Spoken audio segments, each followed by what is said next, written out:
नमस्कार मित्रांनो, ठरलं तर मग मालिकेच्या येणाऱ्या भागांमध्ये जबरदस्त ट्विस्ट आता आपल्याला पाहायला मिळणार आहे. कारण की फायनली आता सायलीचा 7वा महिनास म्हणजे तिचं डोहाळे जेवण येणार आहे.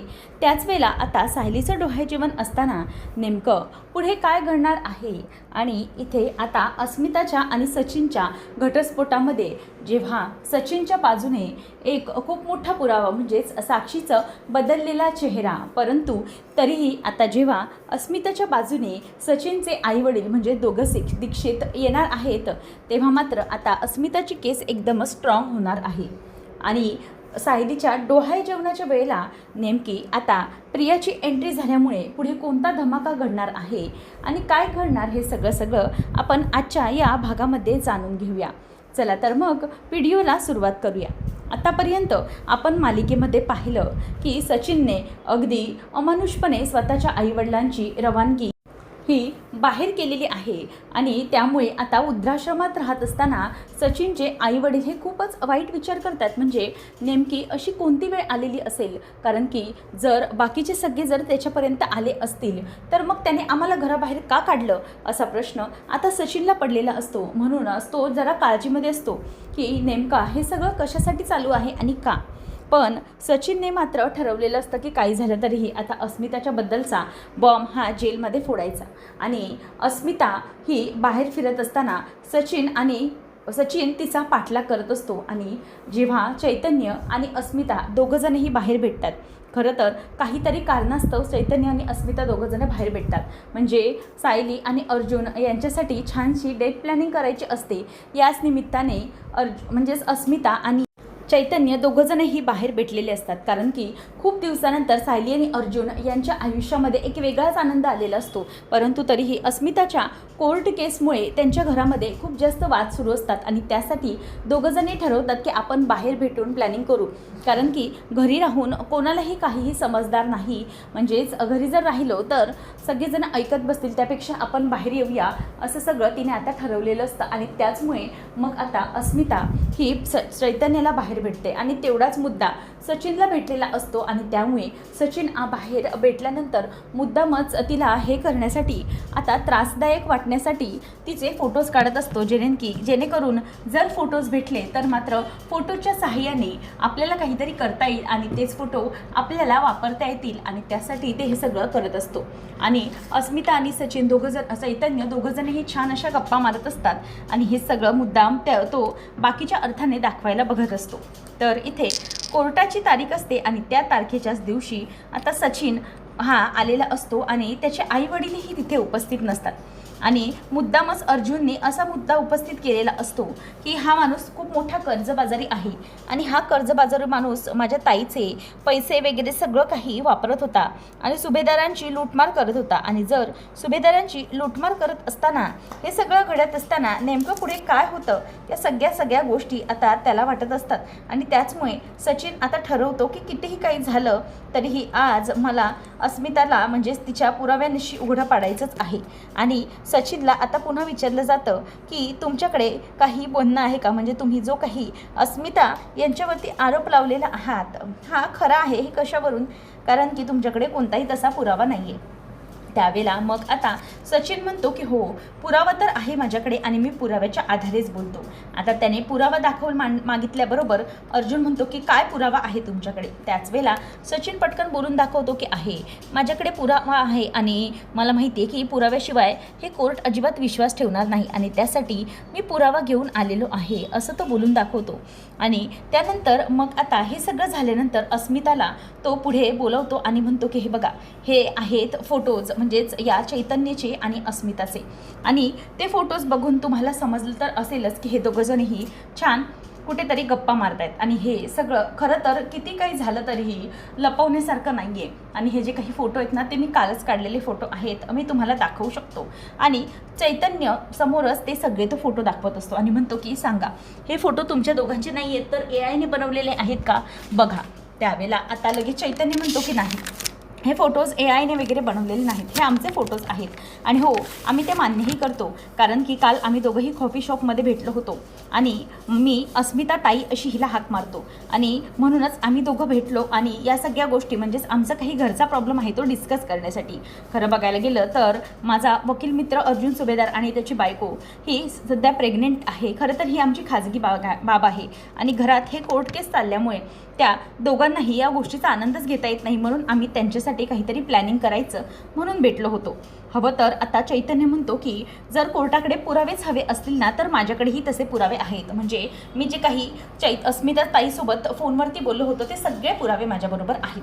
चैतन्य हे ऐकून खूप अपसेट झालेला असतो, पण म्हणतो की आता मीही वकिली पेशातलं असल्याने मलाही कळतं की काय गोष्टी आहेत, त्यामुळे मी आता इमोशनली फार विचार न करता या माणसाला मुळासकट खोडून टाकणार आहे. तेव्हा अस्मिताला काही कळत नसतं की चैतन्य नेमकं काय बोलत आहे.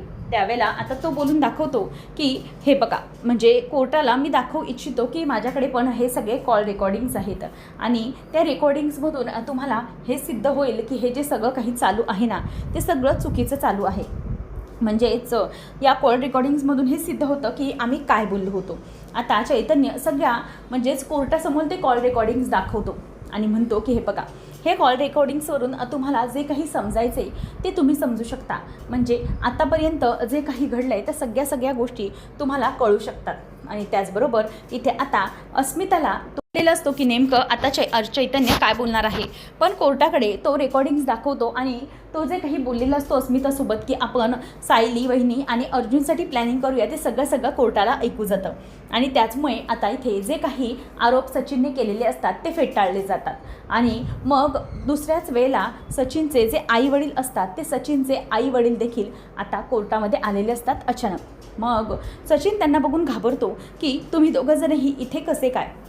त्यावेळेला आता सचिनचे आई वडील म्हणतात की तुझ्यासारखा मुलगा असण्यापेक्षा आम्ही मेलो असतो तर बरं झालं असतं. सचिनला धक्का बसलेला असतो, कारण की स्वतः चैतन्य आणि अर्जुन हे त्याच्या आईवडिलांना घेऊन आलेले असतात. आता सचिन त्यांच्याकडे अगदी रागाने बघत असतो. चैतन्य म्हणतो की हे तुझा जो काही असली चेहरा आहे ना तुझे आईवडीलच आणतील, कारण की कोर्टासमोर तू खूप सभ्य असल्याचं दाखवतो ना, परंतु तुझे आईवडील सगळ्या गोष्टी ज्या काही आहेत त्या दाखवतील. आणि मग त्याच वेळेला इथे आता चैतन्यासमोरच त्याच्या आईवडील हे सगळ्या कोर्टासमोर कबूल करतात की हा जो मुलगा आहे खूप खोटारडा आहे, याने आमचं राहतं घर स्वतःच्या नावावरती करून घेतलं आणि आम्हाला वृद्धाश्रमात पाठवलं, कारण की हा कर्जबाजारी होऊन मुंबईत आला आणि त्यानंतर मग आता तो या सगळ्या गोष्टी आमच्या विरोधात करतोय. आणि अस्मिता खरंच खूप चांगली मुलगी आहे, तिच्यावरती आमचा पूर्ण विश्वास आहे आणि आम्हाला खूप खोटं नाटक याने सांगितलं, पण याचं बाहेर एका मुलीबरोबर अफेअर आहे.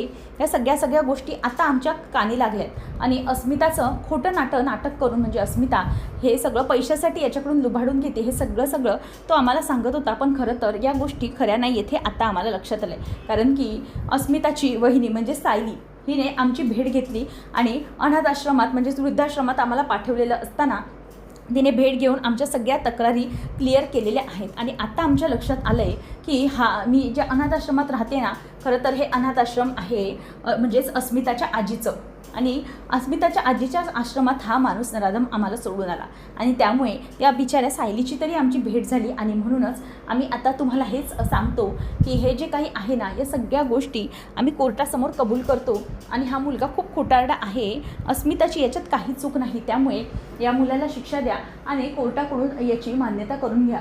सगळ्या गोष्टी आता तो बोलून दाखवतो. आणि त्याचमुळे मग आता हे सगळं झाल्यानंतर सायली ही खरं तर यामध्ये गेम विनर ठरलेली असते, गेम चेंजिंग, कारण की अस्मिताच्या सासू सासऱ्यांना आणून तिने खूप मोठा एक गेम खेळलेला असतो आणि त्याचमुळे सचिनच आता या सगळ्यात कारस्थानी आहे हे सगळं उघड झालेलं असतं. आणि म्हणून सगळ्या गोष्टींना आता तो काहीच करू शकत नसतो. फायनली अस्मिताला इथे डिवोर्स मिळालेला असतो आणि या सगळ्या प्रोसेसला जवळजवळ 7 महिने झाल्यानंतर 7 महिन्यांची मालिकेने दीप घेतली आणि सायली आता 7व्या महिन्याची प्रेग्नेंट आहे. त्याचबरोबर इथे जेवढी सायली प्रेग्नेंट आहे तेवढीच आता इथे प्रिया देखील प्रेग्नेंट आहे आणि प्रियाने देखील सगळ्या गोष्टी अगदी आपल्या मनाप्रमाणे आनंदाने करून घेतलेल्या आहेत. म्हणजे आतापर्यंत तिने एक मी चांगली आई होणार या वागणुकीखाली जेलमधून स्वतःची सुटका मिळवून घेतलेली असते आणि सायली आणि अर्जुन यांच्या बाळाचं डोहाळे जेवण बाळाच्या स्वागतासाठी सगळेजण आता सज्ज झालेले आहेत आणि सगळेजण आता या सगळ्या गोष्टी बोलत आहेत. तेव्हा मग अस्मिताचं बाळ आणि सायली यांचेही एकत्र असे फोटो काढत असतात. म्हणजे सायलीच्या डोहाळे जेवणानंतर प्रतिमा ठरवते की ती माझ्यासोबत येणार, म्हणजे माझ्याबरोबर ती माझ्या घरी येणार, हे सगळं आता ठरवलेलं असतं. आणि तितक्यातच इथे आता पूर्णाजीची बरी होण्याची वेळही आलेली असते. म्हणजे पूर्णाजीला खरं तर जेव्हा प्रियाचा फोटो दाखवला जातो तेव्हा पूर्णाजी सरळ सांगते की ही मुलगी तन्वी आहे, म्हणजेच तन्वी माझ्यासमोर आहे, तर ही मुलगी सायली आहे. आता प्रियालाच पूर्णाजी सायली समजून बसलेली असते आणि त्याचमुळे इथे खूप मोठा गोंधळ आता पूर्णाजीचा होणार असतो. आणि त्याचबरोबर घरातले सगळेजण आता या सगळ्या टेन्शनमध्ये असतात की पुढे काय करायचं म्हणून. आणि म्हणूनच सगळ्या गोष्टींमध्ये आता पूर्णाजी म्हणते की लवकरात लवकर आता तरी सायलीने आलं पाहिजे. पण आता सायलीला विचार येतो की कसं काय आणायचं प्रियाला, आणि प्रियाला आपण इथे आणू शकत नाही. सायली ही तन्वी आहे, म्हणजेच खोटारडी प्रिया बबली आहे, हे जेव्हा म्हणजेच पूर्णाजीला कळेल तेव्हा मात्र काय होईल हे सगळं आता तिला भीतीचं वाटत असतं. तर इथे प्रिया ही जेलमधून निघालेली आहे आणि जेलमधून निघाल्यानंतर ती ठरवते की काय झालं तरी या सगळ्या गोष्टीमधून मला बाहेर पडायचंच आहे. म्हणजे सायली आणि अर्जुन हे दोघंजणही टेन्शनमध्ये असतात. आता सायलीचं डोहाळे जेवण करायचं घरच्यांनी ते ठरवलेलं आहे, त्याचमुळे सायलीच्या डोहाळे जेवणासाठी सगळी तयारी सुरू असते. सगळेजण हे त्यांना समजवत असतात आणि त्याचबरोबर या गोष्टी करत असताना पूर्णाजी आणि बाकीचे सगळे खूप समजूतदारीने आणि सगळ्या गोष्टी घेत असतात. पण आता प्रिया हिने फॅमिलीमध्ये पुन्हा एंट्री करण्याचं ठरवलेलं असतं. प्रियाने माहिती काढल्याप्रमाणे आता सचिनच्या मदतीने जेवढी घरातली माहिती काढता येते तेवढी प्रियाने काढलेली असते आणि पूर्णाजी आजारी आहे आणि सायलीलाच ती तन्वी समजून बसले ही सगळी माहिती आता प्रियाने काढलेली आहे. आणि प्रियाने डायरेक्ट घरामध्ये धमाकेदार एंट्री केली आणि तिच्या एंट्रीमुळे आता सगळ्यांना धक्का बसलेला असतो. प्रिया अचानक आली आणि कोणालाही काही बोलता येत नसतं आणि पूर्णाजी सरळ प्रियाच्या इथे येऊन उभी राहते आणि तिला विचारते की तू इथे कशी, आणि हे सगळं विचारल्यानंतर आता पूर्णाजीला काहीही समजायला मार्ग नसतो. सायलीच्या डोहाळे जेवणामध्ये आता प्रियाने एंट्री केल्यामुळे आता पूर्णाजी तिच्याकडे धावत जाऊन माझी सायली आली, बरोबर तन्वीच्या डोहाळे जेवणाच्या दिवशी सायली आली बघ अर्जुन, असं म्हणून आता सगळेजण तिच्यासमोर उभे राहिलेले आहेत. आणि फायनली आता प्रिया आल्यामुळे नेमकं पुढे काय घडणार आहे, कारण की प्रियाचंही बाळ येणार आहे आणि सायलीचंही बाळ येणार आहे. त्यामुळे आता पूर्णाजीला सावरून सायली आणि अर्जुन पुढे काय करतील, त्याचप्रमाणे आता प्रिया सायलीच्या बाळाला काही करू शकेल का, तिच्या बाळाला प्रियामुळे धोका पुन्हा निर्माण होऊ शकेल का, हे सगळं पाहणं अगदी रंजकतेचं ठरणार आहे. अशाच मालिकांचे अपडेट जाणून घेण्यासाठी आजच आपल्या चॅनलला सबस्क्राईब नक्कीच करा. धन्यवाद.